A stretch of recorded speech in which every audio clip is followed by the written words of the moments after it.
beneath the quiet lights, in the gentle hum of the night shift, where the hospital hallways glowed with soft white light and the world outside lay still.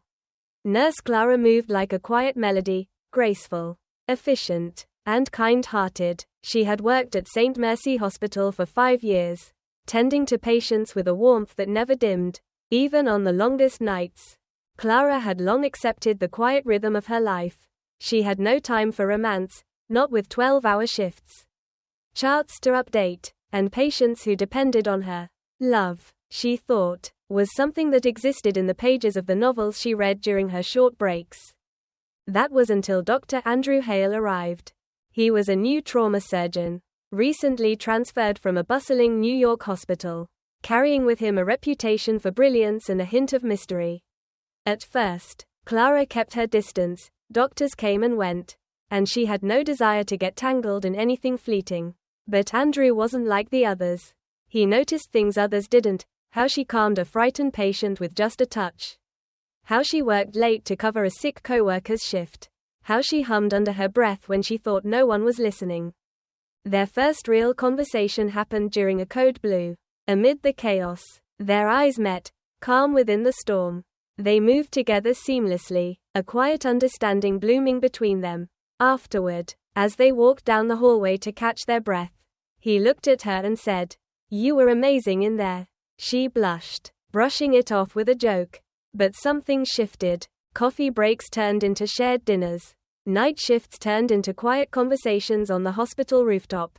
Watching the sunrise, he told her about his past, the patients he couldn't save, the city he left behind. She told him about her dream of becoming a nurse after her mother battled cancer, and how this hospital became her second home.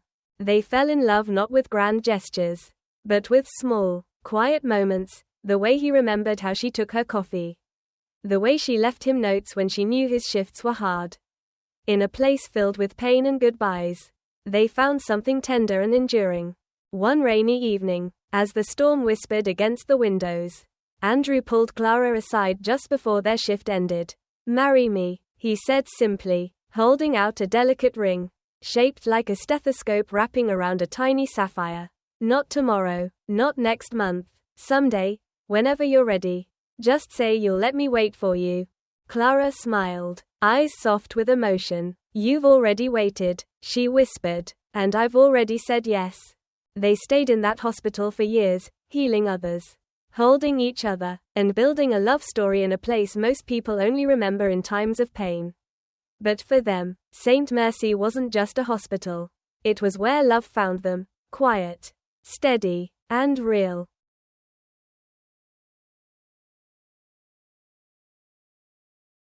A chance encounter. On a rainy afternoon in Paris, Emma ducked into a small cafe to escape the storm.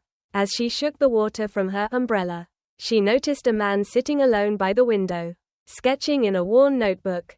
Their eyes met for a moment, just long enough to feel a spark neither of them could explain.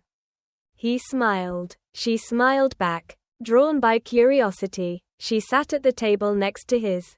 After a few glances and shy exchanges, they began talking. His name was Lucas, a struggling artist from Rome. She was a writer from London, in search of inspiration. That one rainy afternoon turned into a series of long walks, deep conversations, and laughter under the city lights.